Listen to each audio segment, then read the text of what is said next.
को देखते हैं जो कि आर्ट गैलरी कंस्ट्रक्शन साइट पर आए होते हैं। यहाँ गुचंग जर्नी को कहता है कि तुम वर्कर्स के साथ काफी ज्यादा क्लोज हो चुकी हो, जिस पर जर्नी कहती है कि हाँ मैं अक्सर यहाँ आया करती हूँ बिकॉज ये मेरा पहला प्रोजेक्ट है और इसमें मैंने काफी कुछ सीखा है और ये सब सिर्फ आपकी वजह से हुआ है। इसके बाद ये दोनों यहाँ से जाने लगते हैं। जर्नी मुझसे पूछती है कि क्या आज आप ओवर टाइम नहीं करने वाले, जिस पर गुचंग ना कह देता है। ये सुनकर जर्नी काफी खुश हो जाती है और कहती है कि काम के बाद आप मेरे बॉस नहीं, आप मेरे बॉयफ्रेंड हो। इसी बीच जर्नी उसके हार्ट को टच करने लगती है, लेकिन तभी वो उससे पीछे हट जाती है बिकॉज उसे डर था कि कहीं गुचंग उसे करंट न मार दे। तब गुचंग उसे बताता है कि मैं हमेशा करंट नहीं मारता, लेकिन जब मेरी हार्ट बीट फास्ट हो जाती है तब मेरे अंदर करंट आ जाता है। इस पर जर्नी कहती है कि मैं जब आपके करीब आती हूँ तो आपकी हार्ट बीट फास्ट हो जाती है, इसीलिए मैं आपके करीब नहीं आऊंगी। खैर आगे ये दोनों खाना खाने के लिए एक रेस्टोरेंट में पहुँचते हैं। अब यहाँ जर्नी गुचंग को पूछती है कि आपने 10 सालों में किसी को भी डेट नहीं किया, तो फिर आपको रिलेशनशिप के बारे में इतना कुछ कैसे पता? जिस पर गुचंग कहता है कि मुझे इसके बारे में नेट से पता चला है। तो जर्नी कहती है कि आपको ये सब सर्च करने की क्या जरूरत थी, आप चिराग को इस बारे में पूछ सकते हो क्योंकि वो तो फ्लर्ट का किंग है। इसके बाद जर्नी गुचंग की साइड वाली कुर्सी पर बैठ जाती है तो गुचंग का हाथ पकड़ लेती है और कहती है कि मैं पहली बार किसी को डेट कर रही हूँ और हमें इस बारे में उस इंसान को बता देना चाहिए जिससे हम प्यार करते हैं। इस पर गुचंग कहता है कि तुम्हें नहीं लगता कि रिलेशनशिप में आने के बाद लड़कियां ज्यादा बात नहीं करती? तो जर्नी कहती है कि मैं ज्यादा बात तो नहीं कर रही। तो गुचंग कहता है कि तुम्हारे बात का स्टार्टिंग पॉइंट काफी ज्यादा है, शायद इसलिए मुझे ऐसा लगा। खैर आगे ये दोनों जर्नी के घर के बाहर पहुंच जाते हैं। जर्नी कहती है कि आज का दिन भी चला गया और कल आप फिर से मेरे बॉस बन जाओगे। तो मैंने कभी नहीं सोचा था कि ऑफिस रोमांस ऐसा होगा। इस बीच यहाँ आंटी आ जाती है और पूछती है कि तुम यहाँ बाहर क्या कर रहे हो? तो जर्नी कहती है कि मैं लेट हो गई इसलिए बॉस मुझे छोड़ने आए हैं। तब आंटी गुचंग को खाना खाकर जाने के लिए कहती है, लेकिन गुचंग उससे मना कर देता है कि मैंने खाना खा लिया है। इसी बीच आंटी बातों में घुमा फिराकर उसका नंबर ले लेती है। आगे जर्नी की आंटी जर्नी को कहती है कि तुम गुचंग को डेट कर रही हो और मुझे बताया भी नहीं। ऐसे गुचंग जैसा लड़का मिलना काफी मुश्किल है, लेकिन तुम दोनों की एज में काफी गैप है, क्या तुम्हें इस बात से प्रॉब्लम नहीं? उस पर जर्नी कहती है कि मुझे उसकी एज से कोई फर्क नहीं पड़ता बिकॉज मैं उसे पसंद करती हूँ। ये दिन आंटी गुचंग के पास कॉल करती है और उसे लंच पर चलने के लिए कहती है। इसके बाद हम इन्हें रेस्टोरेंट में देखते हैं जहाँ आंटी गुचंग को कहती है कि हम दोनों पहले भी मिल चुके हैं, कि मैं तुम्हें अच्छे से नहीं जानती। तो गुचंग कहता है कि ठीक है, आपको मुझसे जो पूछना है आप पूछ सकती हो। आंटी उसे पूछती है कि तुमने किस यूनिवर्सिटी से अपनी स्टडी की है और तुम्हारे पेरेंट्स क्या करते हैं। तो गुचंग उसे अपनी स्टडी और अपने पेरेंट्स के बारे में बताता है। इसके बाद उनसे पूछती है कि तुम्हें कोई भी लड़की आसानी से मिल जाती तो तुमने अब तक किसी को डेट क्यों नहीं किया? इस पर गुचंग कहता है कि मैंने काफी टाइम पहले किसी को डेट किया था, लेकिन कुछ सालों से मुझे हेल्थ से रिलेटेड कुछ इश्यू आ रहे थे, इस कारण मैंने डेटिंग नहीं की। तब आंटी उसके हेल्थ के बारे में पूछती है और ये भी पूछती है कि क्या तुम्हारी डिसीज का कोई ट्रीटमेंट है। तो गुचंग कहता है कि हाँ कुछ पॉसिबिलिटीज है मेरे ठीक होने की। फिर आंटी बहाना बनाकर यहाँ से निकल जाती है। इधर कंपनी के बाहर हम साव को देखते हैं। फिर थैंक यू उसे आवाज देता है, उसे जर्नी के बारे में पूछता है। तो साव कह देती है कि वो ठीक है और इतने में यहाँ चिराग भी आ जाता है। अब चिराग थैंक यू को बोलता है कि क्या तुम मेरी गर्लफ्रेंड को परेशान कर रहे हो? तो उसे देखकर थैंक यू यहाँ से चला जाता है। साव से कहती है कि तुम उसके साथ ऐसा बिहेव क्यों करते हो? बिकॉज इसीलिए कि वो तुम्हारे फादर की कंपनी ले लेगा। तो चिराग कहता है कि मुझे डर लगता है कि कहीं वो तुम्हारा फायदा ना उठाए।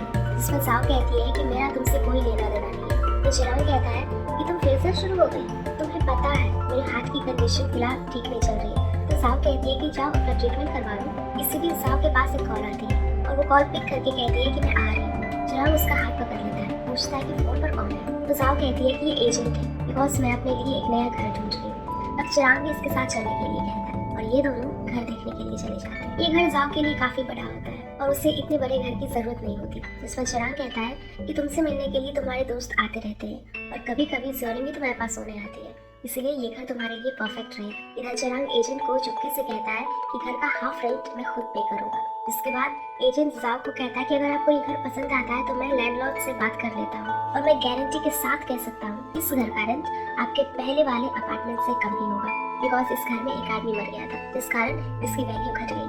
अब पहले तो ये सुनकर जाव थोड़ा शॉक हो जाती है, लेकिन बाद में वो इस घर के लिए मान जाती है। एजेंट उसे कहता है कि अगर आपके साथ यहाँ कोई आदमी रहेगा तो ये आपके लिए और भी ज्यादा बेटर है। जिसके बाद चिराग और जाव यहाँ से चले जाते हैं। अब आगे चिराग गुचंग से पूछता है कि मैरिज सर्टिफिकेट के लिए क्या क्या चाहिए होगा बिकॉज जल्दी मैं शादी करने वाला हूँ और तुम्हें पता है कि वो मुझे अपना घर दिखाने के लिए लेकर गई थी। यार ये कितनी प्राइवेट बात है ना। और अब मैं तुम्हारे घर पर नहीं आऊंगा बिकॉज मेरे पास अपना घर होगा और मुझे होटल में रहने की कोई जरूरत नहीं पड़ेगी। लेकिन गुचंग अपने फोन में बिजी रहता है और वो चिराग की बातों पर बिल्कुल ध्यान नहीं देता। फिर चिराग गुचंग के हाथ से फोन छीन लेता है और देखता है कि वो जर्नी से बात कर रहा होता है। ये देखकर चिराग कहता है कि तुमने तो काफी प्रोग्रेस कर ली है। तो गुचंग कहता है कि अपने काम से काम रखो और चाहते टाइम डोर क्लोज कर देना। जर्नी की आंटी उसे कहती है कि तुम्हें गुचंग से भी ब्रेकअप करना होगा बिकॉज तुम दोनों मैच नहीं होते। और तुम्हारे पेरेंट्स हमेशा सोचते थे कि तुम खुश रहो, और अब उनके जाने के बाद मैं तुम्हारी देखभाल का जिम्मेदार हूँ, इसीलिए तुम उसके साथ ब्रेकअप कर। जोनी मुझसे पूछती है कि क्या आपको गुशन पसंद नहीं है और अब आप ब्रेकअप के लिए क्यों कह रही हो। तो आंटी उससे कहती है कि क्या तुम्हें उसकी हार्ट कंडीशन के बारे में नहीं पता। जिस पर जोनी कहती है क्या उसने आपको सब कुछ बता दिया। इस पर आंटी हाँ कह देती है।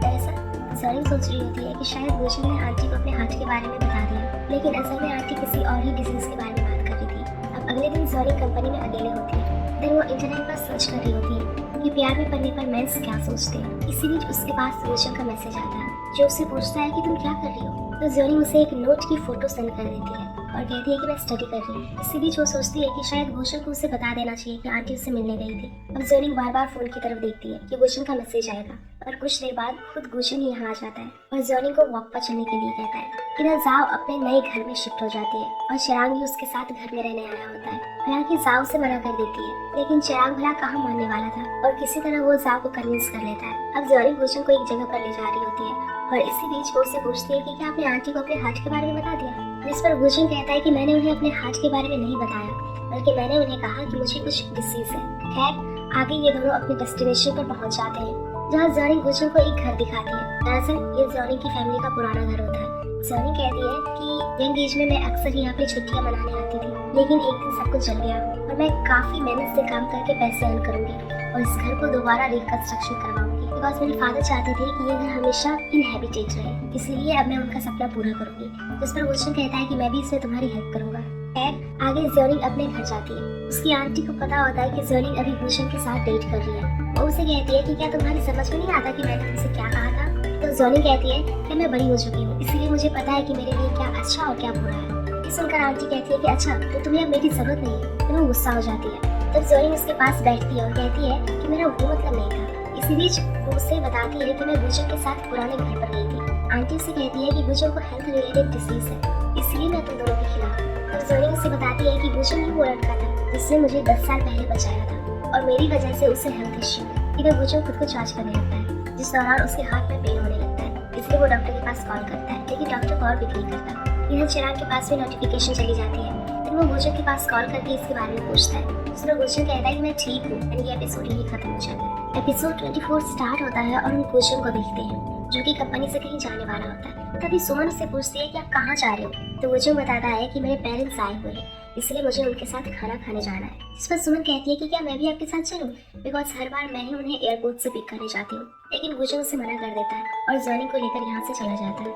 एंड ये देखकर सुमन को काफी बुरा लगता है। तभी सुमन के से उस होटल के बारे में पूछती है जिसमें गुजर के पेरेंट्स रुके हुए थे, बिकॉज मैं उनके लिए कुछ गिफ्ट लेकर आई हूँ जो मुझे उन्हें देना है। इधर जोनी गुजर को कहती है कि शायद आपके पेरेंट्स से इतनी जल्दी मिलना ठीक नहीं है। तो गुजर कहता है कि तुम खुद पर इतना प्रेशर मत डालो, हम पहले आर्ट गैलरी जाएंगे एंड फिर पेरेंट्स से मिलने जाएंगे। यह सुमन होटल में पहुंच चुकी थी। वो गुजर के फादर को कहती है कि मैं आपके लिए गिफ्ट्स लेकर आई हूँ एंड मुझे माफ कर देना, बिकॉज काम में बिजी होने के कारण मैं इस बार आपको एयरपोर्ट से लेने नहीं आ सकी। जिस पर गुजर का फादर कहता है कि कोई बात नहीं, वैसे भी यंग लोगों को अपने काम पर ज्यादा फोकस करना चाहिए। सुमन भी पूछती है कि इस बार आप कितने दिन रुकने वाले हो। इस पर गुजर का फादर कहता है कि हम तो सिर्फ गुजर से मिलने आए हैं और उसने हमारे लिए एक रेस्टोरेंट में रिजर्वेशन भी अरेंज किया हुआ है। इसके बाद ये तीनों रेस्टोरेंट की ओर निकल जाते हैं। इधर गुजर रेस्टोरेंट में पहुंचता है और देखता है कि सुमन भी उसके पेरेंट्स के साथ आई हुई है। गुजर का फादर उसे कहता है कि सुमन हमसे मिलने आई थी, इसलिए हम उसे भी अपने साथ लेकर आ गए। खैर आगे ये सभी डिनर के लिए बैठ जाते हैं जहाँ सुमन पेरेंट्स के साथ बात कर रही होती है, जिस कारण जोनी को बात करने का मौका नहीं मिलता। तभी गुजर की मदर पानी के लिए वेटर को बुलाती है, लेकिन यहाँ वेटर नहीं था, इसलिए जोनी उसे पानी देने के लिए जाती है, लेकिन उसके हाथ से पानी का जग नीचे गिरकर टूट जाता है। देन गुजर जोनी की केयर करते हुए दिखता है। ये देखकर उसके पेरेंट्स एक दूसरे की तरफ देखते हैं। दरअसल वो समझ जाते हैं कि दोनों के बीच क्या चल रहा है। इधर सुमन के चेहरे का रंग उड़ा हुआ था। खैर आगे ये सब यहाँ से जा रहे होते हैं तो सुमन गुजर को कहती है कि क्या मैं पेरेंट्स को घर ड्रॉप कर दूँ। तो गुजर हाँ कह देता है। अब ये दोनों भी वापस जा रहे होते हैं। जोनी देखती है कि गुजर थोड़ा सा अपसेट था। वो कहता है कि मैं डिनर के बहाने पेरेंट्स के साथ तुम्हारे बारे में बात करता हूँ। इस पर जोनी कहती है कि कोई बात नहीं, वैसे भी मैं अगली बार ड्रेसअप करके आऊंगी। इस पर गुजर कहता है कि उन्होंने तुम्हें पहले ही देख रखा है। तो जोनी कहती है कि मेरा स्टेटस डिफरेंट है, इसलिए मुझे अब फॉर्मल ट्राई करना चाहिए। गुजर कहता है कि इस बार सुमन हमारे साथ थी, लेकिन अगली बार हम अकेले ही रहेंगे। खैर आगे गुजर जोनी को उसके घर छोड़कर यहाँ से चला जाता है। तभी पीछे से थैंक यू यहाँ आता है और सोचता है जोनी अब तो मेरे लिए वेट क्यों नहीं करती। अगले दिन गुजर अपने ऑफिस में होता है। तभी सुमन उसके पास आती है और कहती है कि मेरे यूनिवर्सिटी में मेरे टीचर चाहते थे मैं वहाँ आकर स्टूडेंट को लीड करूँ। तो गुलशन कहता है कि क्या तुम्हें छुट्टी चाहिए? तो सुमन कहती है कि नहीं, मैंने अभी डिसीजन नहीं लिया, मैं सिर्फ हेल्प कर रही हूँ, लेकिन तो मेरे काम पर कुछ इफेक्ट नहीं पड़ना चाहिए। वो ये भी बताती है कि मैं ये सब फ्री में कर रही हूँ, इसलिए बदले में मैंने उनसे एक शीट की मांग की। और जोनी काम में काफी बिजी रहती है, अपनी स्टडी भी कर रही है। हालांकि उसके अंदर बहुत पोटेंशियल है, लेकिन अगर किसी वजह से वो डिग्री नहीं ले पाई तो उसे स्टडी करने के लिए कुछ और साल मिल जाएंगे। लेकिन गुलशन कहता है कि मुझे पूरा बिलीव है कि वो एग्जाम पास कर लेगी, और क्या तुम्हें मुझ पर बिलीव नहीं है? जिसके बाद सुमन चेहरा लटकाकर यहाँ से चली जाती है। अब आगे सुमन एक बार में बैठकर ड्रिंक कर रही होती है। तभी उसके पास सेंग्यू आता है और उससे कहता है कि तुम अपने टूटे दिल का दर्द छुपाने के लिए ड्रिंक कर रही हो ना। तो सुमन कहती है कि तुम्हें कैसे पता, जबकि हम दोनों एक दूसरे को अच्छे से जानते भी नहीं। इस पर सेंग्यू कहता है मुझे जानने की जरूरत भी नहीं है। तो सुमन कहती है कि क्या मेरी फीलिंग्स को समझना इतना ईजी है? तो कहता है कि हाँ, बिकॉज तुम्हारी आंखों में गुलशन को लेकर फीलिंग दिखती है, तो मुझे लगता है कि शायद वो तुमसे शादी नहीं करेगा। तो सुमन कहती है कि तुम कहना क्या चाहते हो? तब थैंक यू कहता है कि तुम दोनों एक ही कंपनी में काम करते हो और तुम हर चीज के बारे में जानते हो, लेकिन फिर भी तुम दोनों के बीच प्यार वाली फीलिंग नहीं है। इसमें सुमन कहती है कि मैंने काफी कोशिश की, लेकिन मैं तो जोनी से भी बहुत वैसे भी तुम ये बात क्यों कर रहे हो? बिकॉज तुम तो खुद हारे हुए हो। तब थैंक यू कहता है कि हम दोनों के बीच डिफरेंस है, बिकॉज मैं जोनी के साथ पला पड़ा हूँ, लेकिन हम दोनों की फ्रेंडशिप कभी प्यार की तरफ बढ़ ही नहीं पाई। और वैसे भी मैंने जोनी को कुछ नहीं दिया, लेकिन तुमने तो गुलशन को अपनी पूरी दुनिया दे दी। तो सुमन कहती है कि मैं तुम्हारी तरह कायर नहीं हूँ, मैंने कम से कम कोशिश तो की। इस पर थैंक यू पूछता है कि क्या गुलशन भी तुम्हारी खुशी है? तो सुमन हाँ कह देती है। तब थैंक यू कहता है कि देखो, हमारे बीच यही डिफरेंस है, मैं खुद को खुश रखने के लिए किसी का यूज नहीं करता, मेरा हर एक स्टेप मेरे गोल को पूरा करता है, इसलिए मैं विनर हूँ। और तुम्हारा गोल तो गुलशन था, तुम उससे विन नहीं कर पाई, इसलिए तुम लूजर हो। खैर, आगे थैंक यू और सुमन को काफी चिढ़ाने लगता है और यहाँ से चला जाता है। सुमन काफी ड्रिंक कर चुकी थी, जिसके बाद वो थैंक यू की बातों को याद करते हुए ड्रंक हालत में गुलशन के घर जाती है। गुलशन डोर ओपन करता है तो सुमन गुलशन को हक कर लेती है, जिसके बाद गुलशन उसे बैठकर पानी देता है। और अब सुमन उसे कहती है कि मैं ये सारा नाटक बंद करना चाहती हूँ, बिकॉज मुझे पता है मेरे दिल में क्या है, और अब मैं इस हद तक पहुँच गई हूँ कि अगर मैंने तुम्हें ये सब नहीं बताया तो मेरा दम घुटने लगेगा। एंड फाइनली वो उससे कह देती है कि मैं तुम्हें लाइक करती हूँ। ये सुनकर गुलशन कहता है कि तुमने काफी ड्रिंक कर ली है, इसलिए तुम घर जाओ। इस पर सुमन कहती है कि तुम इतने सालों में ये सब समझ नहीं पाए। तो गुलशन कहता है कि हम दोनों पार्टनर्स और सिर्फ अच्छे फ्रेंड्स हैं। इसके बाद सुमन कहती है कि जब से मैंने कंपनी को ज्वाइन किया है, उसी दिन से मैंने अपने डेस्क को आपके ऑफिस के अपोजिट रखा, ताकि मैं हर दिन तुम्हें देख सकूं और तुम्हें जिस चीज की जरूरत पड़े मैं तुरंत तुम्हें वो प्रोवाइड करूं। एंड मैं आपकी असिस्टेंट बार बार चेंज करती थी, क्योंकि मुझे लगता था कि वो आपकी देखभाल नहीं कर पाएगी। मेरे लिए तो मेरे काम से भी ज्यादा इम्पोर्टेंट हो। क्या ये बात तुम्हें फील नहीं होती? तो गुलशन कहता है कि मैं तुम्हें अपना पार्टनर और सिर्फ अच्छा दोस्त मानता हूँ। इसमें सुमन कहती है कि मैं दोस्त बनकर नहीं रहना चाहती, और क्या हम एक स्टेप आगे नहीं बढ़ सकते? इस पर गुलशन कहता है कि अगर मैंने कुछ ऐसा किया जिससे तुम्हें ये गलत आइडिया आया तो मैं तुम्हें माफी मांगता हूँ। अब सुमन गुलशन से आंसर मांगती है तो गुलशन कहता है कि मेरे पास कोई आंसर नहीं है, बिकॉज कुछ हुआ ही नहीं है, इसीलिए तुम्हें घर जाकर सो जाना चाहिए। ये सुनकर सुमन चिल्लाने लगती है कि तुम मुझे पसंद करते हो या नहीं। तो गुलशन उसे ना कह देता है और कहता है कि मेरे पार्टनर्स और फ्रेंड्स की जगह तुमसे कोई नहीं ले सकता, लेकिन इसके आगे मैं तुम्हें कुछ नहीं दे सकता। अब ये सुनकर सुमन को काफी गुस्सा आता है, तब वो जोनी के बारे में उल्टा सीधा बोलने लगती है। तो गुलशन उससे कहता है कि शायद तुम्हें काम से कुछ दिन के लिए छुट्टी लेनी चाहिए, बिकॉज इससे तुम्हारे दिमाग को शांति मिलेगी। इसके बाद सुमन यहाँ से चली जाती। अब अगले दिन सुमन कंपनी नहीं आई होती, तो जोनी उसकी जगह गुलशन से डॉक्यूमेंट पर साइन करवाने जाती है, जहाँ गुलशन उसे एक गिफ्ट देता है। जोनी जब उस गिफ्ट को ओपन करती है तो उसमें से एक नोट मिलता है, जिसमें लिखा होता है कि जब तुम फ्री होगी तब हम बात करेंगे। खैर, आगे जोनी गुलशन की मदद से मिलने जाती है, जो कि एक लेक के किनारे खड़ी हुई थी। वो जोनी को बताती है कि इस जगह मैंने और मेरे हस्बैंड ने पहली बार डेट की थी। जिसके बाद वो उससे कहती है कि मुझे तुम बहुत पसंद हो। इसके बीच वो ये भी कहती है कि गुलशन नॉर्मल इंसान नहीं है। तो जोनी कहती है कि मुझे पता है कि उसका हार्ट मैकेनिकल है। खैर, आगे गुलशन अपने पेरेंट्स के साथ दोबारा रेस्टोरेंट आया होता है। अब यहाँ गुलशन अपने पेरेंट्स से माफी मांगती है कि मैंने इतने साल खुद को आप लोगों से दूर रखा। आगे गुलशन की मदर कहती है कि हमें जोनी पसंद है, बिकॉज ऐसी लड़की तो हमें कभी मिल ही नहीं सकती। तब गुलशन जोनी का हाथ पकड़कर कहता है कि मेरे लिए जोनी भगवान का दिया हुआ सबसे बड़ा गिफ्ट है। आगे ये लोग खाना खाने लगते हैं। इसके बाद हम चिराग को देखते हैं, जो कि जाओ का वेट कर रहा होता है। तभी जाओ आती है, लेकिन वो काफी थकी हुई थी और उसे सर्दी भी लग गई थी, इसलिए चिराग उसे दवाई देता है। तो जाओ कहती है कि कितना अच्छा लगता है ना जब कोई हमारे लिए घर पर वेट करता है। तो चिराग कहता है कि मैं तो इससे भी ज्यादा वेट कर सकता हूँ। खैर, आगे जाओ चिराग के पास एक एग्रीमेंट लेकर जाती है, जिस पर वो साइन करने के लिए कहती है। इस लेटर पर लिखा होता है कि चाहे मैं सही हूँ या गलत, तुम्हें मेरी बात माननी होगी। फाइट के दौरान तुम उठ कर नहीं जा सकते और तुम्हें अपना फोन कभी ऑफ नहीं करना होगा। साव से पूछती है कि क्या तुम मेरे कंडीशन को एक्सेप्ट करते हो। तो चरण कहता है कि क्या मैं एक कंडीशन और ऐड कर सकता हूँ कि तुम फाइट के दौरान इंजर नहीं करोगे। अब चरण साइन करने के लिए मान जाता है। तभी साव से पूछती है कि क्या तुम्हें फिफ्थ कंडीशन में मंजूर है। दरअसल फिफ्थ कंडीशन में लिखा हुआ था चिराग को उसकी लग्जरियस लाइफ को स्किप करना होगा और अपने सेकंड जनरेशन रिच स्टेटस को भी छोड़ना होगा। इस पर चिराग कहता है कि क्या रिच होना बुरी बात है। तो साव कहती है कि मैं नहीं चाहती कि दूसरे लोग ये सोचें कि मुझे तुम्हारे पैसों में इंटरेस्ट है, इसलिए तुम्हें अपनी पूरी लग्जरियस लाइफ को छोड़ना होगा और मेरे साथ इस अपार्टमेंट में नॉर्मली रहना होगा। अब पहले तो चिराग इसके बारे में काफी सोच विचार करता है, लेकिन वो सब कुछ छोड़ने के लिए तैयार हो जाता है। जिसके बाद गुशंग और ज़र्निंग उसके पेरेंट्स को एयरपोर्ट पर छोड़ने आए होते हैं, जहाँ गुशंग इतने सालों में पहली बार अपने फादर को हक करता है। इसके बाद हम देखते हैं कि कंपनी में के सुमन का डेस्क दूसरी तरफ शिफ्ट करवा रहा होता है। इसी बीच जिया के को पूछती है कि आप उसे दूसरी जगह शिफ्ट क्यों कर रहे हो, बिकॉज 6 सालों में पहली बार उसकी जगह चेंज की जा रही है। तो के कहता है कि वो वाइस प्रेसिडेंट है, इसलिए तुम्हें नहीं लगता कि उसका खुद का ऑफिस होना चाहिए। तभी यहाँ सुमन आ जाती है और पूछती है कि ये सब क्या हो रहा है। तो के कहता है कि बॉस ने मुझे आपकी सीट चेंज करने के लिए कहा है। तभी सुमन को याद आता है कि मैंने एक गुशंग को बताया था कि मैं तुम्हें देखने के लिए तुम्हारी ऑफिस के अपोजिट बैठती। इसके बाद सुमन चुपचाप यहाँ से चली जाती है। गुशंग को देखते हैं जो कि अपने ऑफिस में काम कर रहा होता है। तभी ज़र्निंग उसके पास आकर उसे फ्रूट जूस देती है। गुशंग देखता है कि ज़र्निंग का मूड थोड़ा ऑफ था। वो उसे पूछता है कि क्या हुआ, क्या मैं स्टडी को लेकर सैड हूँ। तो ज़र्निंग कहती है कि आपको कैसे पता चल जाता है मेरे दिल की बातों को। गुशंग कहता है कि फिलहाल मैं आर्ट गैलरी प्रोजेक्ट को लेकर काफी बिजी चल रहा हूँ, इसलिए मैं तुम्हारी ट्यूशन पर ध्यान नहीं दे पा रहा, इसलिए हम जल्द से जल्द काम खत्म करते हैं और घर जाकर स्टडी करेंगे। इसके बाद ये दोनों घर आ जाते हैं। अब यहाँ गुशंग ज़र्निंग को सारा स्टडी मटेरियल देता है और उसे बताता है कि तुम्हें किन किन चीजों से गुजरना होगा। तभी डोरबेल बजती है। गुशंग जाकर देखता है कि कुरियर आया हुआ है। अब साइन करने के लिए गुशंग पेन लेने ज़र्निंग के पास जाता है। तो ज़र्निंग उसे पूछती है कि किस चीज का कुरियर है। तो गुशंग कहता है कि तुम्हारी स्टडी मटेरियल है। ये सुनकर ज़र्निंग सरप्राइज हो जाती है, बिकॉज उसके पास तो पहले से ही काफी मटेरियल था। खैर आगे इनकी बिल्ली दरवाजे से बाहर भाग जाती है। तो डिलीवरी बॉय चिल्लाता है कि आपकी बिल्ली बाहर भाग गई। तब ये दोनों उसे ढूंढने जाते हैं, लेकिन इनकी बिल्ली गाड़ी के पास बैठी हुई थी। तो ज़र्निंग उसे अपने गोद में लेकर कहती है कि क्या तुम भी मेरे तरह घर में रहकर बोर हो गई हो और बाहर घूमने जाना चाहती हो। एंड ये सब ज़र्निंग गुशंग को देखकर बोल रही होती है। गुशंग उससे कहता है कि क्या तुम घर में रहकर थक गई हो। तो ज़र्निंग कहती है कि हाँ, बिकॉज मैं दोपहर से स्टडी कर रही हूँ, जिस कारण मुझे हेडेक हो रहा है और क्यों ना हमें ब्रेक लेना चाहिए। इधर थैंक यू अपने फादर के घर पहुँचता है, जहाँ उसके फादर ने उसके लिए खाना बनाया होता है। वो उससे कहता है कि ये खाना खाकर तुम्हें अपना बचपन याद आ जाएगा। थैंक यू उससे पूछता है कि क्या आपको किसी चीज की जरूरत है। इस पर वो कहता है कि मैं सिर्फ ये चाहता हूँ कि तुम मेरे साथ बैठकर खाना खाओ। तभी थैंक यू के पास उसकी कंपनी से कॉल आता है। देन वो बिना खाना खाए यहाँ से चला जाता है। ये देखकर उसके फादर को काफी बुरा लगता है, बिकॉज उसने इतने प्यार से उसके लिए खाना बनाया था।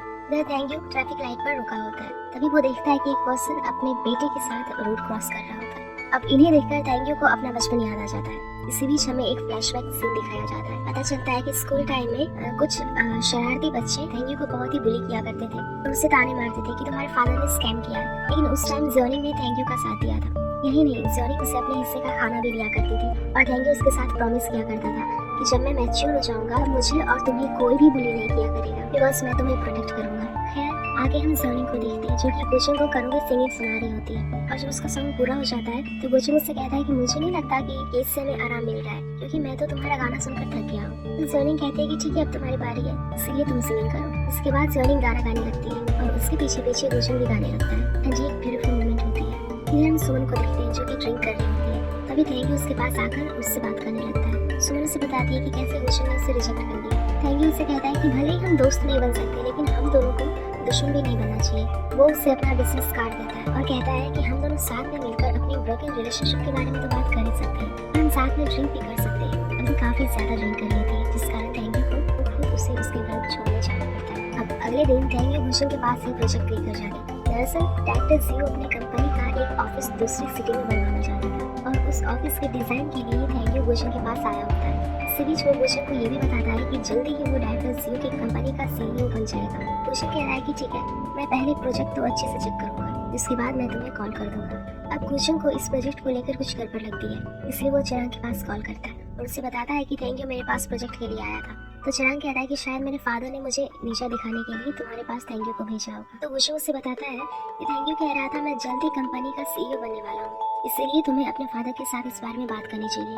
अब चिराग तुरंत अपने फादर के पास जाता है, उसे इस बारे में पूछता है। तो उसका फादर उसे कहता है कि आखिर थैंक यू ने ही आज तक कंपनी को हैंडल किया है, इसलिए वो सीईओ बन जाए तो मुझे इससे कोई प्रॉब्लम नहीं है और उसके अंदर काफी पोटेंशियल भी है। ये सुनकर चिराग कहता है कि अच्छा, तो आपका मतलब मेरे अंदर तेंगू से कम पोटेंशियल है और मैं उससे भी ज्यादा होश हूँ। तो उसका फादर हंसने लगता है। तो चिराग उससे कहता है कि एक डिजाइनिंग कंपटीशन होने वाला है, इसलिए मैं अपनी कंपनी को विन करके साबित कर दूंगा कि मेरी छोटी सी कंपनी भी कितनी काबिल है। खैर आगे थैंक यू सुमन को एक होटल में मिलता है और आज सुमन काफी फ्रेश मूड में लग रही थी। सुमन उसे लास्ट नाइट केयर करने के लिए थैंक्स बोलती है। तो थैंक यू कहता है कि तुम ब्यूटीफुल हो, लेकिन मेरे पास सेल्फ कंट्रोल है, इसलिए मैं कभी भी तुम्हारा फायदा उठाने के बारे में नहीं सोचूंगा। ये सुनकर सुमन थोड़ी इंप्रेस हो जाती है। फिर वो कहती है कि तुम लोगों के साथ चैट करने में अच्छी हो। इसमें थैंक यू कहता है कि मेरे साथ चैट करना गुलशन से भी काफी बेहतर है। ये सुनकर सुमन कहती है कि मैं अच्छे मूड में हूँ, इसीलिए उसका नाम मत लो। तो थैंक यू कहता है कि अगर तुम्हें उससे इतनी नफरत हो गई है तो तुम जॉब क्यों नहीं छोड़ देती और तुम मेरी कंपनी में आ सकती हो। तो सुमन कहती है कि बस अब मैं जॉब छोड़ना नहीं चाहती। तो कहता है कि तुम्हें गुलशन को दिखाना होगा कि तुम कितनी इम्पोर्टेंट हो, बिकॉज अगर तुम ना होती तो गुलशन आज इस मुकाम पर ना होता। इस पर सुमन कहती है कि शायद गुलशन कभी भी इस बारे में नहीं सोचेगा। तो थैंक यू कहता है कि हाँ, वो भला ये सब क्यों सोचेगा, उसका टाइम जो अच्छा चल रहा है। ये सुनकर सुमन कहती है कि आखिर तुम कहना क्या चाहते हो। तो थैंक यू कहता है कि तुम्हें अच्छे से पता है कि मैं क्या कहना चाहता हूँ। तो सुमन कहती है कि मैं गुलशन से बदला नहीं लेना चाहती। इस पर थैंक यू कहता है कि मैं सिर्फ तुम्हारी हेल्प कर रहा हूँ, बिकॉज गुलशन ने तुम्हें दर्द पहुँचाया है, उसके दिल में तुम्हारे लिए कोई जगह नहीं है। तो सुमन कहती है कि क्या तुम मुझे ये सब करने के लिए एडवाइस दे रहे हो। तो थैंक यू कहता है कि ये एडवाइस नहीं, ऑपरेशन है, और अगर ऑपरेशन सक्सेस रहा तो मुझे मेरी जर्नी वापस मिल जाएगी और तुम्हें तुम्हारा गुलशन। अब थैंक यू सुमन के साथ किस बारे में बात कर रहा होता है ये हमें आगे पता चल जाएगा। इसके बाद चिराग कंपनी में मीटिंग रखता है और सभी एम्प्लॉयज को कंपटीशन के बारे में बताता है। वो सभी को बताता है कि हमें इस कंपटीशन को हर हाल में विन करना होगा और इसीलिए मुझे तुम सबकी जरूरत है। इस पर गुलशन कहता है कि हम चिराग को निराश नहीं कर सकते, इसलिए आप सभी प्रोजेक्ट को छोड़कर कंपटीशन पर ध्यान दें। इसके बाद सभी एम्प्लॉय कंपटीशन को लेकर हार्डवर्क करने लगते हैं। नेक्स्ट सीन में हम सुमन और गुलशन को देखते हैं जो कि साथ में प्रोजेक्ट को लेकर काम कर रहे होते हैं। तभी यहाँ ज्योनिंग आ जाती है। तो सुमन उसे कहती है कि मुझे काफी भूख लग रही है, इसलिए मेरे लिए कुछ सैंडविच ले आओ। ज्योनिंग कहती है कि अभी बाहर बारिश हो रही है। तो सुमन कहती है कि मेरे टेबल के नीचे एक अम्ब्रेला है, इसलिए तुम उसे ले लो। फिर ज्योनिंग मुंह लटकाकर सैंडविच लेने चली जाती है। ये देखकर कहती है कि अचानक इससे क्या हो गया। तो गुलशन कहता है कि उसके साथ एक एक्सीडेंट हो गया, इसलिए वो बारिश के टाइम बाहर नहीं जाती। ये सुनकर सुमन कहती है कि हाँ, बारिश के टाइम तो ऊंचाई पर फंसना काफी डेंजरस मूवमेंट होती है। ये सुनकर गुलशन सोचता है कि सुमन को कैसे पता कि ज्योनिंग बिल्डिंग में फंस गई थी। खैर आगे गुलशन बिल्डिंग का डिजाइन फाइनलाइज कर देता है। ये देखकर सभी एम्प्लॉय काफी खुश हो जाते हैं। तो गुलशन सभी को कहता है कि आप लोगों ने काफी हार्डवर्क किया है, इसलिए आप सभी ब्रेक ले लो और रात में हम सब डिनर करने जाएंगे। अब सुमन ऑफिस में अकेली होती है तो वो अपनी पेन ड्राइव में उस डिजाइन की कॉपी कर लेती है। इसके बाद रात को सभी डिनर के लिए जाते हैं, जिस दौरान सुमन के पास थैंक यू का मैसेज आता है। वो बाहर जाती है तो थैंक यू यहाँ आया होता है, जो कि सुमन को पेन ड्राइव देने के लिए कहता है। दरअसल थैंक यू ने सुमन को कहा था कि तुम कंपटीशन के लिए जो प्रोजेक्ट तैयार कर रहे हो उसकी कॉपी मुझे दे देना। इस कारण गुलशन कंपटीशन में हार जाएगा और एक हारे हुए इंसान को ज्योनिंग कभी भी एक्सेप्ट नहीं करेगी और तुम गुलशन से आसानी से बदला नहीं सकोगे। हालांकि सुमन ये सब करना नहीं चाहती थी, लेकिन थैंक यू उसे बार बार फोर्स कर रहा था। फिर वो पेन ड्राइव उसे दे देती है। इसके बाद थैंक यू उस डिजाइन को अपनी कंपनी के एम्प्लॉय को दे देता है और उन्हें कहता है कि मुझे सेम ये डिजाइन चाहिए, लेकिन पूरा कॉपी मत करना, हमारा डिजाइन थोड़ा डिफरेंट होना चाहिए। एंड इसी के साथ ये एपिसोड यहीं पर खत्म हो जाता है। एपिसोड 26 स्टार्ट होता है और हम ज्योनिंग को देखते हैं जो कि अपने घर पर काम कर रही होती है। तभी उसके पास थैंक यू की कॉल आती है जो कि उसे घर के बाहर बुलाता है। अब ज्योनिंग उससे मिलने के लिए जाती है तो थैंक यू उसके लिए काफी सारे गिफ्ट्स लेकर आया होता है, लेकिन ज्योनिंग गिफ्ट लेने से मना कर देती है कि मेरे घर में गिफ्ट्स रखने के लिए जगह खत्म हो चुकी है। थैंक यू उससे कहता है कि शायद अब तुम मेरी कंपनी में काम करना चाहोगे, लेकिन ज्योनिंग उसके लिए मना कर देती है। वो कहती है कि मैं अपनी कंपनी के साथ ही खुश हूँ और मैं उसे छोड़ना नहीं चाहती। तो थैंक यू कहता है कि गुलशन मेरे जैसा कभी नहीं हो सकता और मैं वो जगह तुम्हें दे सकता हूँ जो तुम चाहती हो, बिकॉज जल्दी मैं CEO बनने वाला हूँ। लेकिन ज्योनिंग उसकी कंपनी ज्वाइन करने के लिए बिल्कुल भी तैयार नहीं थी, लेकिन थैंक यू उससे फोर्स करने लगता है। तो ज्योनिंग कहती है कि मैं फिलहाल अपनी स्टडी पर ध्यान दे रही हूँ, इसलिए हम इस बारे में फिर कभी बात करेंगे।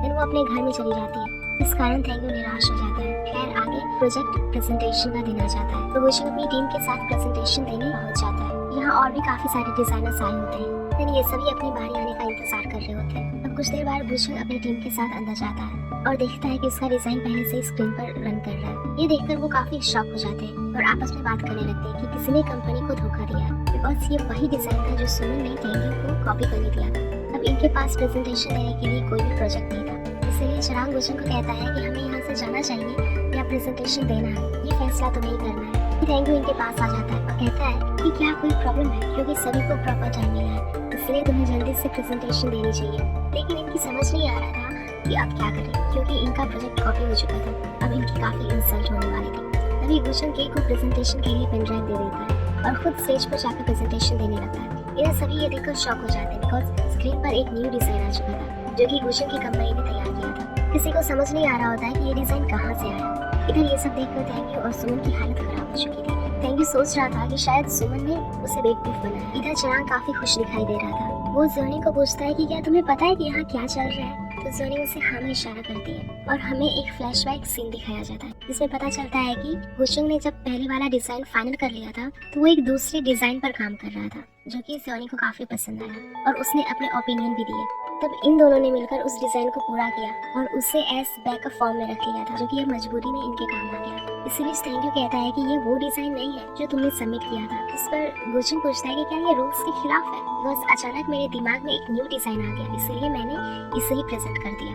तभी डायरेक्टर जियो कहता है कि नहीं, हमें इससे कोई प्रॉब्लम नहीं है और तुमने काफी अच्छे से एक्सप्लेन किया। सभी को प्रेजेंटेशन काफी पसंद आती है और सभी क्लैपिंग करते हैं। अब आगे चिराग अपने सभी टीम मेंबर्स को अप्रिशिएट कर रहा होता है। आप लोग सबसे बेस्ट डिजाइनर्स हो। हालांकि अभी रिजल्ट नहीं आया लेकिन हमारी कंपनी को सेकंड लेवल तक ले जाने के लिए इतना ही काफी है। सभी एम्प्लॉइज काफी खुश हो जाते हैं। तभी डॉन कहता है कि ये डिजाइन उन्होंने नहीं बल्कि बॉस ने और जॉनिंग ने बनाया है, इसलिए इसका सारा क्रेडिट उन्हें जाता है बिकॉज हमारा बनाया हुआ डिजाइन तो कॉपी हो चुका था। तो गुशन कहता है कि नहीं, ऐसी बात नहीं है, हम सब एक टीम है, इनमें आप लोगों का भी कंट्रीब्यूशन है, इसलिए सभी को क्रेडिट जाता है। और अगर क्रेडिट देनी ही है तो जॉनिंग को देना चाहिए बिकॉज उसी ने इस डिजाइन को बैकअप के लिए लिया था और ये सारा आइडिया उसी का था। अब यहाँ गुशन और सभी एम्प्लॉइज जॉनिंग को थैंक्स बोलते हैं। तभी जॉनिंग कहती है कि क्यों ना हम इस टाइम का ये पता लगाने में यूज करें कि ये डिजाइन को किसने चोरी किया था। इस पर गुशन कहता है कि नहीं, इसकी कोई जरूरत नहीं है क्योंकि मुझे पूरा यकीन है ये काम किसी बाहर वाले ने नहीं किया, जरूर हमारी कंपनी के किसी पर्सन ने किया जिसने काफी टाइम से हमारे साथ काम किया है। लेकिन अगर वो मेरे पास आके माफी मांगता है तो मैं उसे माफ कर दूंगा। तो ये सब सुमन चुपचाप खड़ी होकर सुन रही थी। उसके बाद थैंक सुमन से मिलता है और उसे बहुत डांटता है लेकिन सुमन उसे कहती है कि मुझे नहीं पता कि ये सब कैसे हुआ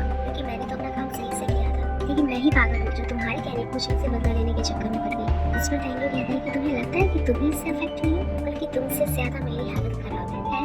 आगे हम ज़ोनिंग और गुशन को देखते हैं। ज़ोनिंग से पूछती है कि आपको पता है ये सब किसने किया होगा। तो गुशन उसे बता देता है ये सब सुमन ने किया है। ये सुनकर ज़ोनिंग काफी सरप्राइज हो जाती है। देन हमें एक फ्लैशबैक सीन दिखाया जाता है इसमें पता चलता है कि उस रात जब ज़ोनिंग सुमन के लिए सैंडविच लेने गई थी तो गुशन ने सुमन को बताया था कि ज़ोनिंग को बारिश में डर लगता है। तो सुमन के मुंह से निकल गया था कि बारिश के टाइम में बिल्डिंग में फंस जाना उसके लिए काफी डेंजरस मोमेंट रही होगी। और ये सुनकर गुशन सोच रहा था कि आखिर सुमन को कैसे पता चला कि ज़ोनिंग बिल्डिंग में फंस गई थी। इसलिए इस बात का पता लगाने के लिए गुशन बिल्डिंग के सीसीटीवी फुटेज चेक करने गया था। उसे पता चला कि सुमन ने जानबूझकर ज़ोनिंग को उस रात बिल्डिंग में बंद कर दिया था। गुशन उसे ये भी बताता है कि मीटिंग के दौरान उसके पास बार बार कॉल या मैसेज आ रहे थे और प्रेजेंटेशन से पहले भी वो बहुत घबराई हुई थी। अब ये सब पता लगाने के बाद ज़ोनिंग कहती है मैंने जब से कंपनी ज्वाइन की है तब से सुमन ने मेरी हर वक्त हेल्प की है और आखिर उसने ये सब क्यों किया, मुझे तो यकीन ही नहीं हो रहा। जिस पर गुशन कहता है कि मुझे भी समझ नहीं आ रहा, वो इतने सालों से कंपनी में काम कर रही है फिर भी उसने ऐसा कर दिया। लेकिन तुम इस बारे में मत सोचो और क्यों ना हम कहीं घूमने चले। ये सुनकर ज़ोनिंग काफी खुश हो जाती है और वो गुशन को एक किस कर देती है। आगे हम चिराग को देखते हैं जो कि जाओ को पिक करने आया होता है और अब ये दोनों एक दूसरे के साथ अच्छे से रह रहे होते हैं। अगले दिन चिराग और ज़ोनिंग दोनों घूमने के लिए जा रहे होते हैं तो दूर से सुमन इन दोनों को देख रही होती है। सुमन कुछ बोलना चाहती थी लेकिन इन दोनों को साथ देखकर सुमन यहाँ से चली जाती है। अब अगले दिन हम देखते हैं कि ज़ोनिंग और गुशन आंटी और ग्रैंडमा के साथ उसी पुराने घर को देखने के लिए आए होते हैं। यहाँ आकर आंटी और ग्रैंडमा अपने पुराने टाइम को याद करने लगते हैं और इसी बीच वो काफी सैड हो जाते हैं। तब ज़ोनिंग कहती है कि मैं आपको यहाँ दुखी नहीं बल्कि खुश करने के लिए लेकर आई थी। गुशन इन्हें बताता है कि ज़ोनिंग इस घर को आपके लिए दोबारा बनाना चाहती है।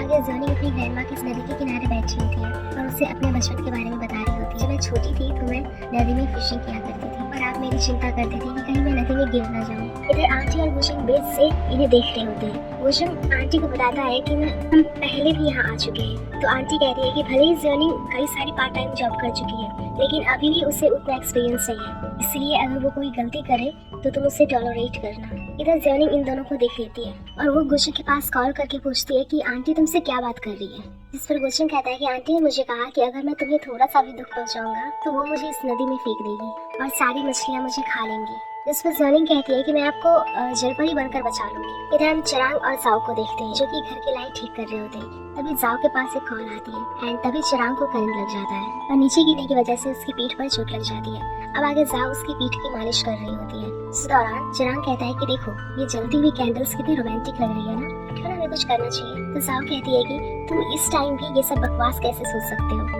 इसे भी जाओ कहती है कि मुझे डर लग रहा है। चिरांग पूछता है कि तुम्हें किस चीज से डर लग रहा है। तो जाओ कहती है कि तुम लग्जरी लाइफ स्पेंड करते थे जिसकी तुम्हें आदत पड़ चुकी है, और इस टाइम तो तुम सिर्फ एंटरटेनमेंट के लिए मेरे साथ नॉर्मल रह रहे हो, लेकिन मुझे डर है कि तुम बाद में लग्जरियस बन जाओगे। जिस पर चिरांग कहता है कि नहीं, ऐसी बात नहीं है, बिकॉज जब मैं छोटा था तो मैं अपनी मदर के साथ स्टडी करने के लिए अब्रॉड चला गया था, जहाँ हम बिल्कुल नॉर्मल रहते थे। तुम्हें पता है कि मेरे फादर के साथ बिल्कुल नहीं बनती, और मैं उनके पैसे भी यूज नहीं करता। मैं आज जो कुछ भी हूँ वो मैं अपने दम से हूँ, और मैं हमेशा से ही सेल्फ डिपेंडेंट रहा हूँ, इसीलिए मुझे लग्जरियस लाइफ की आदत नहीं है, और तुम्हारे साथ रहना मेरे लिए ब्लेसिंग की तरह है। ये सुनकर जाओ काफी इम्प्रेस हो जाती है और चिरांग को दोबारा मालिश करने लगती है। इधर डायरेक्टर जियो थैंक यू को बात करने के लिए बुलाया होता है। दरअसल उसे पता चल चुका था कि उनकी कंपनी की ब्रांच ने चुआन कंपनी के डिजाइन को चोरी किया है, लेकिन थैंक यू इस बात पर एग्री नहीं करता, और वो कहता है कि मुझे नहीं पता ये सब कैसे हुआ, बिकॉज मैं सिर्फ उस ब्रांच में इन्वेस्ट कर रहा हूँ। जिस पर डायरेक्टर जियो कहता है कि ठीक है, समझने के लिए इतना ही काफी है, लेकिन थैंक यू बोल ही जा रहा था। तो डायरेक्टर जियो उस पर चिल्लाने लगता है, बिकॉज वो थैंक यू से काफी गुस्सा था।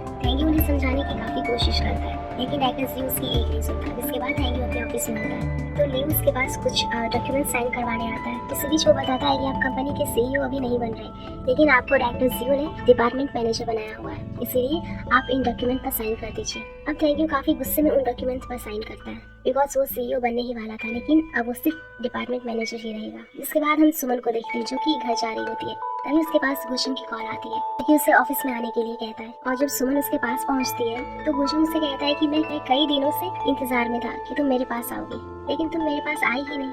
तो जर्नी कहती है कि आखिर बात क्या है, मुझे साफ साफ बताओ, मैंने हमेशा से तुम पर भरोसा किया है, और मैं सोचता था कि तुमसे अच्छी पार्टनर और कोई भी नहीं हो सकती, लेकिन अब मुझे पता चल गया कि मैं गलत था। वो उसे कहता है कि जर्नी ने कभी भी तुम्हें नुकसान नहीं पहुंचाया, लेकिन फिर भी तुमने उसके साथ ऐसा बिहेव क्यों किया, एंड रिसेंटली तुमने मेरा डिजाइन थैंक यू को दे दिया, और अगर मेरे पास कोई दूसरा डिजाइन नहीं होता तो तुम कंपनी को बर्बाद कर चुकी होती। मैं पिछले कई दिनों से सोच रहा था कि तुम मेरे पास आकर माफी मांगोगी, मैं तुम्हें माफ कर दूंगा। अब सुमन माफी मांगने की बजाय मुझे लगती है कि मैंने तुम्हारे साथ 6 साल काम किया, लेकिन अब तक मैं तुम्हारा दिल क्यों नहीं जीत पाई, और आखिर जियोनी के लिए ये चीजें आसान क्यों है। इस पर भूषण कहता है कि मेरे पास इसका कोई जवाब नहीं है, और तुम अभी अपना सामान पैक करो, बिकॉज अब हम कभी नहीं मिलेंगे। चिरांग काफी ड्रंक हालत में घर आया होता है। जाओ से पूछती है कि तुमने आज इतनी ड्रिंक क्यों की है। वो उसके लिए पानी लेकर आती है। चिरांग उसका हाथ पकड़ लेता है और कहता है, जाओ मैं कब तुम्हारे करीब आ पाऊंगा। तुम्हें पता है मैंने कभी भी किसी लड़की के साथ ऐसा ट्रीट नहीं किया जिस तरह से मैं तुम्हें करता हूँ, क्योंकि तुम मेरे लिए स्पेशल हो। इसलिए मुझे बताओ, क्या तुम्हारे अंदर हिम्मत है, क्या तुम इस रिलेशनशिप के लिए तैयार हो। इसी बीच वो अपनी आंखें बंद कर लेता है। तो जाओ से किस करने वाली होती है, लेकिन इससे पहले कि जाओ से किस करे, चिरांग को वॉमिटिंग आ जाती है और वो यहाँ से वॉशरूम की ओर भाग जाता है। इसके बाद जाओ जाकर चेक करती है तो चिरांग अपने बिस्तर पर जाकर सो चुका था। अब जाओ को चिरांग सोते हुए काफी क्यूट लग रहा था, तो वो उसे किस कर देती है। अगली सुबह जाओ चिरांग को जगाने आती है और उसे पूछती है कि क्या तुम्हें कल रात की सारी बातें याद है, तुमने मुझसे क्या कहा था। लेकिन चिरांग को कुछ भी याद नहीं था। वो कहता है कि जरूर मैं कल रात कुछ बकवास से की होगी, बिकॉज मैं काफी नशे में था, इसीलिए मैं जो तुम्हें कहा तुम उसे भूल जाओ। एंड इतना सुनते ही जाओ उसे पिलो से मारने लगती है। तो चिरांग खुद को कमरे में बंद कर लेता है और कहता है कि किस बारे में बात कर रही हो, मुझे कुछ भी याद नहीं आ रहा। तभी चिरांग बाहर आता है और जाओ से कहती है कि हाँ, मेरे अंदर हिम्मत है और मैं उसके लिए तैयार हूँ जो तुमने मुझसे कल रात कहा था। लेकिन चिरांग को कुछ भी याद नहीं था। खैर आगे चिरांग अपने फादर के पास जाता है और उन्हें बताता है कि वो कंपटीशन में जीत चुका है। तो उसका फादर कहता है कि अच्छा तो तुम शो ऑफ करने के लिए आए हो। चिरांग कहता है कि क्या आप अभी भी मुझे नीचा दिखाने की कोशिश कर रहे हैं, बिकॉज आप तो मुझे थैंक यू से अच्छा मान ही नहीं सकते। तो उसका फादर उसके पास बैठता है और कहता है कि अगर तुम्हें लगता है कि तुम थैंक यू से ज्यादा अच्छे हो तो हमारी कंपनी के रेंटियर ग्रुप को दोबारा ज्वाइन करो और साबित कर दो कि तुम कितने बेस्ट हो। तो चिरांग कहता है कि मैं इस बारे में बाद में सोचूंगा। फिर वो यहाँ से वापस घर आ जाता है। अब घर आकर वो देखता है कि जाओ अपने बिस्तर पर सोई हुई है। ये देखकर वो सोचता है कि जाओ मैं तुम्हें कैसे बताऊं कि मैं रेंटियर ग्रुप को ज्वाइन करने वाला हूँ। अब अगले दिन जियोनिंग देखती है थैंक यू उसके घर के बाहर खड़ा होकर ड्रिंक कर रहा होता है। जियोनिंग से पूछती है कि तुम यहाँ इस तरह से ड्रिंक क्यों कर रहे हो। तो थैंक यू उसे कहता है कि मुझे फील नहीं हो रहा। अब जियोनिंग से कहती है कि मैं आपकी काफी रिस्पेक्ट करती हूँ और आपको अपने बड़े भाई के जैसे ट्रीट करती हूँ। मैंने अपने भूषण के साथ जो किया वो सही नहीं था, और अगर उसने इन्वेस्टिगेशन की तो आप पर केस भी चल सकता है। तो थैंक यू कहता है कि कोई बात नहीं, केस चलने दो, लेकिन जब तक मैं भूषण को हरा नहीं देता तब तक मैं इंडस्ट्री में जगह नहीं बना पाऊंगा और ना ही तुम्हारी कोई हेल्प कर पाऊंगा, क्योंकि मैं तुम्हें नेक्स्ट लेवल तक ले जाना चाहता हूँ। इसके लिए पैसा और पावर दोनों चाहिए। इसमें जियोनिंग कहती है कि मैंने तो आपको कभी मेरे लिए ऐसा कुछ करने को नहीं कहा। तो थैंक यू उसे पकड़ लेता है और कहता है कि मैं तुम्हें कुछ बताना चाहता हूँ और ये मेरे अंदर काफी टाइम से है, जो कि हर रोज मुझे तकलीफ दे रही है। तो जियोनिंग पूछती है कि तुम कहना क्या चाहती हो। जर्नी शॉक हो जाती है। उसका हाथ नीचे करते हुए कहती है कि तुम अभी नशे में हो। तब थैंक यू कहता है कि मैं नशे में नहीं हूँ और आज तक मैंने सिर्फ तुम्हें छोटी बहन माना था, बिकॉज मैं सोचता था कि ये काफी है तुम्हें प्रोटेक्ट करने के लिए, लेकिन अब मैं तुमसे प्यार करने लगा हूँ। तुम्हें लेकर मेरी फीलिंग्स चेंज हो चुकी है। इस पर जर्नी कहती है लेकिन मैं किसी और से प्यार करती हूँ। ये सुनकर थैंक यू कहता है कि मुझे पता है, लेकिन वुशंग में ऐसा क्या है जो मुझ में नहीं है, जबकि हम दोनों एक साथ पले बढ़े हैं और हमने एक साथ बुरा वक्त भी देखा है। तो जॉनी कहती है कि मैंने हमेशा से आपको सिर्फ अपना भाई माना है। ये सुनकर थैंक यू गुस्से में कहता है कि तुम्हारा भाई बनकर नहीं रहना चाहता, मैं तुमसे प्यार करता हूँ। तो जॉनी कहती है कि आप अभी काफी नशे में हो, इसीलिए हम फिर कभी बात करेंगे। देन वो घर के अंदर जाने लगती है। थैंक यू उसका हाथ पकड़ने की कोशिश करता है, लेकिन अनबैलेंस्ड होने की वजह से वो नीचे गिरकर अनकॉन्शियस हो जाता है। देखकर जॉनी काफी डर जाती है और थैंक यू को होश में लाने की कोशिश भी करती है, लेकिन उसका कोई फायदा नहीं होता। इसके बाद हम इन दोनों को हॉस्पिटल में देखते हैं, जहाँ थैंक यू को होश आता है और जॉनी उसे कहती है कि आज जो कुछ भी हुआ, जो कुछ भी तुमने मुझसे कहा, उससे मुझे काफी शौक लगा। सिर्फ अच्छे दोस्त थे, हमारे बीच सिर्फ भाई बहन का प्यार है, लेकिन आज तुमने इस प्यार को चोट पहुंचाई है। इस पर थैंक यू कहता है कि मैं अपने कंट्रोल खो दिया, इसलिए मैं तुम्हें अपने दिल की बात बता दी। जॉनी कहती है कि शायद अब हमें एक दूसरे से मिलना नहीं चाहिए, और ये कहकर वो वहाँ से चली जाती है। इधर वुशंग डॉक्टर के पास कॉल करता है, लेकिन डॉक्टर का फोन बंद आ रहा था। तभी जॉनी उसके पास आती है और उसे हग कर लेती है। वुशंग उसे पूछता है कि तुम इस टाइम पर यहाँ क्या कर रही हो? तो जॉनी कहती है कि मुझे आपकी याद आ रही थी, इसीलिए मैं यहाँ चली हूँ। तभी वुशंग के पास चिराग की कॉल आती है। चिराग उसे कहता है कि वुशंग मेरी हेल्प करो, और अगर मैं ऐसे ही करता रहा तो मुझे हार्ट ट्रांसप्लांट करवाना पड़ेगा। अगर ज़ाक को पता चल गया तो मेरा क्या होगा? इस पर वुशंग उसे कहता है कि तुम उसे सच बता दो। चिराग कहता है कि अगर मैंने सच बता दिया तो वो मुझे जान से मार देगी। फिर जॉनी फोन पर कहती है वुशंग में बिजी है, कॉल करके देती है। अब अगले दिन चिराग एक और ग्लासेस पहनकर रेडियो यानी कि अपने फादर के पास जाता है। दरअसल जाओ भी इसी कंपनी के डिपार्टमेंट में काम करती थी और चिराग ने भी ये कंपनी ज्वाइन कर ली थी, इसीलिए वो अपना भेष बदलकर यहाँ आया होता है। अब यहाँ चिराग की मुलाकात एक मी नाम की लड़की से होती है। वो उसे बताती है कि मैं आपकी सेक्रेटरी हूँ, इसीलिए आपको जिस चीज की भी जरूरत पड़े आप मुझे बता देना। तभी थैंक यू उसके पास आता है तो चिराग उसे कहता है कि तुम गलत जगह पर आ गए हो, तुम्हारा डिपार्टमेंट नीचे है। तो थैंक यू कहता है कि मैं सिर्फ तुम्हें कुछ चीजें देने आया हूँ। अब थैंक यू यहाँ से चला जाता है तो चिराग मी को बुलाता है, उसे कहता है कि मैं एक रूल बनाना चाहता हूँ, कोई भी दूसरे डिपार्टमेंट के पर्सन हमारे फ्लोर पर नहीं आने चाहिए, और अगर किसी को आना है तो उन्हें परमिशन लेनी होगी। जिसके बाद चिराग वुशंग से मिलने के लिए आया होता है। वुशंग उससे कहता है कि तुम्हारी हरकतें कितनी बचकानी है, रोज तुम एक ही बिल्डिंग में रहकर उसके साथ लुका छिपी का खेल खेलते हो, पर तुम्हारा ये खेल ज्यादा दिन तक टिकने नहीं वाला है। इस पर चिराग कहता है कि मैंने एक रूल बनाया है, इसलिए कोई भी बिना परमिशन के मेरे फ्लोर पर नहीं आ सकता। तो वुशंग कहता है कि चाहे कुछ भी कर लो, एक दिन तुम पकड़े जाओगे। अब अगले दिन चिराग दोबारा कैप और ग्लासेस पहनकर लिफ्ट में से फ्लोर के ऊपर जा रहा होता है। तभी उसी लिफ्ट में जाओ भी आ जाती है और वो चिराग को पहचान लेती है और उससे पूछती है कि तुम यहाँ क्या कर रहे हो? तो चिराग उसे झूठ बोल देता है कि मैं तुम्हें मिस कर रहा था और तुमसे मिलने के लिए आया। इसके बाद हम जॉनी और वुशंग को देखते हैं जो कि आर्ट गैलरी कंस्ट्रक्शन साइट पर आए होते हैं। यहाँ वुशंग जॉनी को एक चश्मा देता है और जैसे ही जॉनी चश्मे को पहनती है तो उसे सामने वाली दीवार पर सारी ड्राइंग्स 3D में दिखने लगती है, जो कि यू के मारे हुए बेटे ने बनाई थी। इसी बीच वुशंग उसे गैलरी की रूफ भी दिखाता है जो कि स्पेस की तरह लग रही थी और उसमें 3D एनिमेशंस चल रहे होते हैं। इसके बाद ये दोनों गैलरी के नीचे उतरकर इसे देखने लगते हैं। तो जॉनी वुशंग से कहती है कि मुझे बिलीव नहीं हो रहा कि मैंने इतने ब्यूटीफुल बिल्डिंग के प्रोजेक्ट में पार्टिसिपेट किया है, बस ये बिल्डिंग काफी सुंदर लग रही है। अगले दिन हम देखते हैं कि चिराग ने एक कैप पहनी हुई थी और वो जाव को डेट पर चलने के लिए कहता है। इसके बाद ये दोनों डेट के लिए रेडी हो जाते हैं तो चिराग जाव को उसकी आईडी लेकर चलने के लिए कहता है। तब जाव अपने वॉलेट में आईडी चेक करती है तो उसमें उसकी आईडी नहीं होती। तब चिराग कहता है कि कोई बात नहीं, तुम ऐसा कोई भी डॉक्यूमेंट सेल हो जिससे तुम्हारी पहचान हो सके। इसके बाद हम देखते हैं कि चिराग जाव को मैरिज रजिस्ट्रेशन ऑफिस लेकर आया होता है। ये देखकर जाव से पूछती है कि तुम डेट के लिए आए थे तो मुझे यहाँ लेकर क्यों आए हो? तो चिराग कहता है कि नहीं, मैं शादी करने के लिए तुम्हें यहाँ लेकर आया। जाव कहती है इसका मतलब तुमने ही मेरी आईडी वॉलेट से निकाली थी? तो चिराग हाँ कह देता है। तब जाव से कहती है कि मैंने तुम्हें डेट पर चलने के लिए हाँ कही थी, शादी के लिए नहीं। तो चिराग कहता है कि कोई बात नहीं, अगर तुम हाँ कहोगी तभी हम ऑफिस के अंदर जाएंगे, और वैसे भी किसी न किसी दिन तो हमें यहाँ आना ही है ना। अब जाव यहाँ से जाने लगती है तो चिराग उसे रोकता है। मैंने तुम्हें किसी स्पेशल तरीके से मैरिज प्रपोजल नहीं दिया, बिकॉज मैं जानता हूँ कि तुम्हें मुझसे पसंद नहीं आएगा। मुझे डर है कि तुम अपने विचार बदल ना दो, इसलिए मैं तुम्हें यहाँ लेकर आया था। इस पर जाव कहती है कि मैं तुम्हें पसंद करती हूँ, लेकिन इसका मतलब ये नहीं कि मैं अभी पूरी तरह से तैयार हूँ शादी के लिए। इस पर चिराग कहता है कि मुझे पता है मैं अपने फादर की वजह से रिच पर्सन भी गिना चाहता हूँ, लेकिन तुम्हें तो सब पता है ना, मैं आज तक अपने फादर की बिजनेस पर डिपेंडेंट नहीं रहा हूँ। जब से मैंने ग्रेजुएशन की है तब से मैं वुशंग के साथ काम कर रहा हूँ, लेकिन अब मेरी फैमिली में मेरी रिस्पॉन्सिबिलिटी है। इस पर जाव कहती है क्या तुम ये कहने की कोशिश कर रहे हो कि तुम रेंजर ग्रुप ज्वाइन कर रहे हो? चिराग कहता है कि मैं ऑलरेडी ज्वाइन कर चुका हूँ। ये सुनकर जाव कहती है कि इसका मतलब तुमने लिफ्ट के अंदर मुझसे झूठ बोला। वो यहाँ से जाने लगती है। तो चिराग घुटनों पर आ जाता है और उसे कहता है कि हाँ, मैंने तुमसे झूठ बोला था, मैं वापस गया था पर मैं अपने परिवार की रिस्पॉन्सिबिलिटीज लेने वापस गया था। क्या तुम ऐसे इंसान से शादी करना चाहती हो जो अपने परिवार की रिस्पॉन्सिबिलिटी भी ना ले सके? तंग जाओ को काफी कन्विंस करने की कोशिश करता है और उसने उसके लिए अपने सारे बाल भी कटवा लिए होते हैं। ये देखकर जाओ कहती है कि तुमने ऐसा क्यों किया? तो चिराग कहता है कि मेरी कुछ भी समझ में नहीं आ रहा कि मैं क्या करूं और मैं सिर्फ तुम्हें कन्विंस करने के लिए ये सब किया। अब ये देखकर जाओ हंसने लगती है और कहती है कि अगर हम दोनों डेट कर गए तो लोग हमारे बारे में क्या सोचेंगे कि मैं किससे डेट कर रही हूँ? तो चिराग कहता है कि मैं कैप पहन लूंगा। जाओ दोबारा से कहती है तुम बाहर ही कैप पहन लोगे, लेकिन जब अंदर फोटोग्राफर फोटो लेगा तो तुम्हें कैप हटाने पड़ेगी। एंड ये सुनते ही चिराग काफी शॉक हो जाता है। वो समझ जाता है कि जाओ शादी के लिए मान गई है। फिर वो उसे उठा के एज रजिस्ट्रेशन ऑफिस लेकर जाता है। उसके बाद हम गोशंग, चिराग और जोनिक को देखते हैं जो कि डायरेक्टर जियो के पास आए होते हैं। यहाँ गोशंग डायरेक्टर जियो के साथ एक कॉन्ट्रैक्ट साइन कर रहा था बिकॉज गोशंग ने जो डिजाइन प्रेजेंट किया था डॉक्टर जियो उसके बेस पर बिल्डिंग बनवाना चाहते थे। कॉन्ट्रैक्ट साइन हो जाने के बाद ये चारों साथ में फोटो क्लिक करवाते हैं। यहाँ डायरेक्टर जियो गोशंग की काफी तारीफ करता है और उसे उसके काम को लेकर काफी अप्रिशिएट भी करता है। तो गोशंग उससे कहता है कि मैंने अकेले ये सब नहीं किया, जियोनिक भी मेरे साथ किया है। अभी चिराग अपने फादर को बताता है कि आप जियोनिक के फादर को जानते हो, उनका नाम गुंडा है। सुनकर डायरेक्टर जियो जियोनिक को कहता है कि अच्छा तुम गुंडा की बेटी हो तो काफी बड़ी हो गई हो।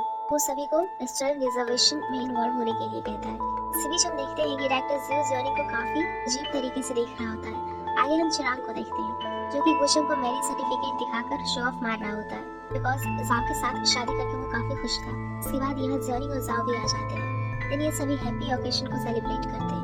इसी बीच गोशंग जाओ को थैंक यू बोलता है, मैं आज तक जियोनिक का कितना ख्याल रखा। तभी चिराग जियोनिक को थैंक यू बोलता है, अगर तुम ना होती तो मैं और जाओ कभी मिल ना पाते। एंड इसी के साथ ये एपिसोड यहीं खत्म हो जाता है। एपिसोड 28 स्टार्ट होता है और हम चिराग को देखते हैं जो कि अपने ऑफिस में बैठकर मार्केटिंग डिपार्टमेंट की फाइल चेक कर रहा होता है। तभी वो मी को बुलाता है और उससे गुस्से में पूछता है कि फाइल किसने बनाई है, अभी की अभी मार्केटिंग डिपार्टमेंट की टीम को बुला कर लाओ। तभी मार्केटिंग डिपार्टमेंट की मैनेजर जीजू और उसके एम्प्लॉयज को बुला कर लाती है। चिराग जीजू को देखकर सरप्राइज हो जाता है बिकॉज ये दोनों पहले भी मिल चुके थे। जीजू वही पर्सन होता है जो कि जाओ का मैनेजर था।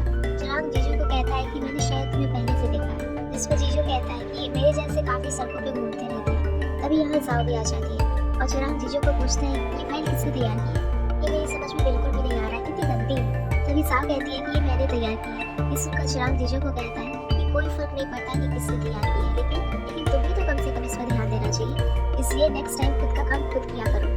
इधर गोशंग जोनी को बताता है कि जिस यूनिवर्सिटी में वो ग्रेजुएशन की है वहाँ के हेड चाहते हैं कि उनकी लाइब्रेरी की कंस्ट्रक्शन मैं करूँ और अगर हमने ऐसा किया तो हमारा और हमारी टीम का नाम वहाँ पर भी लिखा जाएगा। गोशंग जोनी को पूछता है कि हमें इस प्रोजेक्ट में काम करना चाहिए, जिस पर जोनी कहती है कि ये एक अपॉर्चुनिटी है, आपको ये काम जरूर करना चाहिए। इसके बाद गोशंग एक मीटिंग रखता है और सभी को बताता है कि मैंने यूनिवर्सिटी वाले प्रोजेक्ट को एक्सेप्ट कर लिया जिसके डिजाइन को हम कंस्ट्रक्ट करेंगे। ये एक चैरिटी प्रोजेक्ट है इसीलिए हमारी पूरी टीम का नाम वहाँ लिखा जाएगा। देन ये सुनकर सभी काफी खुश हो जाते हैं। अब हम जीजू को देखते हैं जो कि जाओ को कहता है कि तुम अपना सामान पैक कर लो क्योंकि तुम टॉप वाले फ्लोर पर शिफ्ट हो रही हो। जाओ इसका कारण पूछती है तो जीजू बताता है कि चिराग तुम्हें अपना असिस्टेंट बनाना चाहता है। ये सुनकर जाओ गुस्से में चिराग के पास जाती है और उसे पूछती है कि तुम मुझे ट्रांसफर करना क्यों चाहते हो। इस पर चिराग कहता है कि मैं तुम्हें हर टाइम देख सकूं। जाओ कहती है कि क्या तुम्हें ये सब डिसाइड करने से पहले मुझे पूछना नहीं चाहिए था। चिराग कहता है कि क्या तुम मेरे साथ काम नहीं करना चाहती बिकॉज जोनी भी गोशे की असिस्टेंट है। लेकिन जाओ को काफी गुस्सा आ रहा होता है और वो एक लेटर पर रिजाइन लिख कर दे देती है। इसके बाद हम जोनी और जाओ को देखते हैं। जोनी उससे बताती है कि मैंने कंपनी में रिजाइन दे दिया बिकॉज हमारी जो रिलेशनशिप थी वो काफी वियर्ड हो गई थी और अगर वो मेरा बॉस होता तो मुझे ट्रांसफर से कोई दिक्कत नहीं थी, लेकिन वो मुझे जानबूझकर ट्रांसफर करवा रहा ताकि वो मुझे हर टाइम देख सके। इस पर जोनी कहती है कि शायद तुम्हें शॉवर लेनी चाहिए और आराम से बैठ कर इस बारे में सोचना चाहिए।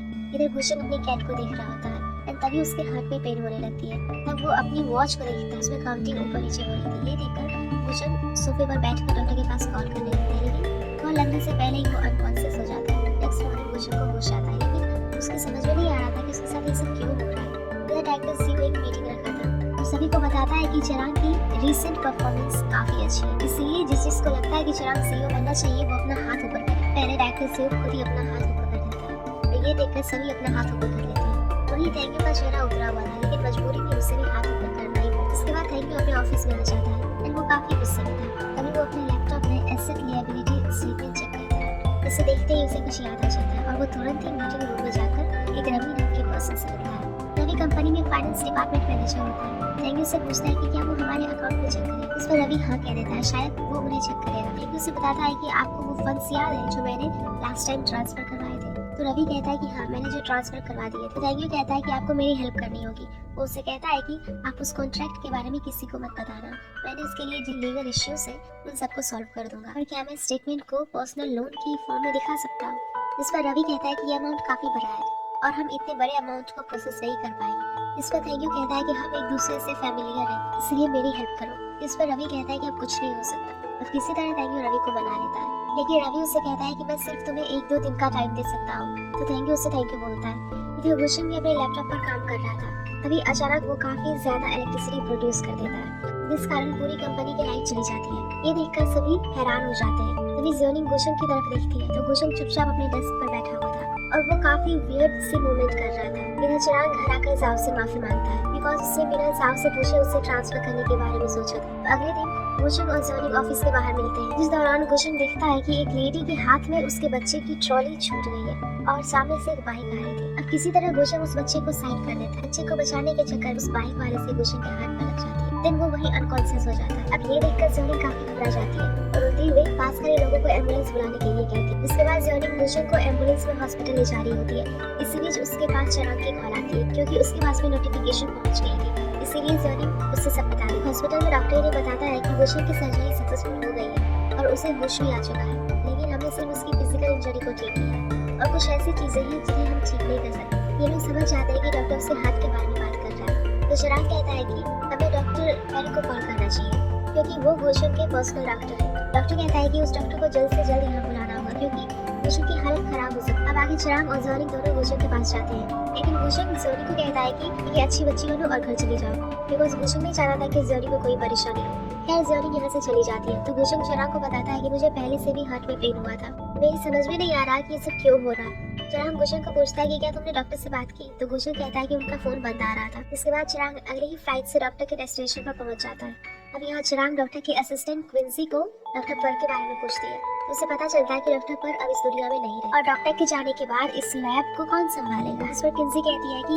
मैकेनिकल हार्ट के बारे में सिर्फ डॉक्टर पियर को ही पता था बिकॉज उन्होंने इस हार्ट का इन्वेंशन किया था और जिस लेवल पर डॉक्टर पियर थे उस लेवल तक आज कोई भी नहीं पहुंच पाया। चिराग उसे पूछता है कि गुलशन का हार्ट अब कितने दिन तक सही रह सकता है। तो किंसी कहती है कि डॉक्टर पियर के रूल्स को फॉलो करना होगा और अगर वो ऐसा करता है तो वो लॉन्ग टाइम तक सही रह सकता है, लेकिन ऐसा भी हो सकता है कि उसका हार्ट अचानक से काम करना बंद करे। अब चिराग वापस आ जाता है और गुलशन को सारी बात बता देता है। चिराग उसे कहता है कि हम कोई ना कोई रास्ता निकाल लेंगे, प्लीज तुम गिव अप मत करना। ये सब सुनकर गुलशन कहता है कि भगवान भी मेरे साथ गेम खेल रहा है बिकॉज जब मैं मरना चाहता था तब मुझे मरने नहीं दिया और अब मैं जीना चाहता हूँ तो मुझे जीने नहीं दे रहा। चिराग उसे समझाता है कि प्लीज कोई गलत कदम मत उठाना।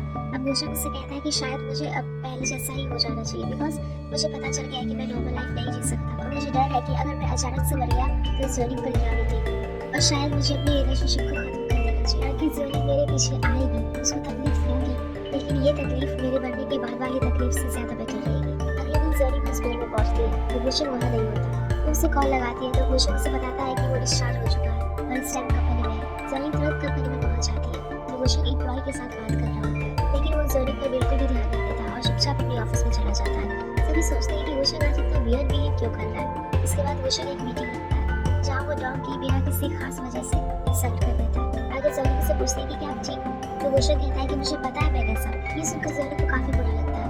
आगे गुलशन डॉग के साथ काम कर रहा होता है, इस दौरान वो डॉग को अपने बुरा व्यवहार के लिए माफी मांगती और वो डॉग को इस प्रोजेक्ट का हेड बना देता। तो डॉग गुलशन को बताता है कि ज़र्निंग बाहर आपका वेट कर रही है। तो गुलशन उसे बताता है कि मुझे आज अपने फ्रेंड के साथ डिनर करने जाना है एंड ये कहकर वो वहाँ से चला जाता है। इधर कंपनी के बाहर ज़र्निंग उसका वेट कर रही होती है और गुलशन उसे अंदर से देख रहा होता है। तभी डॉग ज़र्निंग को बताता है कि बॉस चला गया है क्योंकि उसे आज अपने फ्रेंड के साथ डिनर पर जाना था। इसके बाद गुलशन घर पर होता है तो ज़र्निंग उसे मैसेज करती है अपना ख्याल रखना और अच्छे से सो जाना।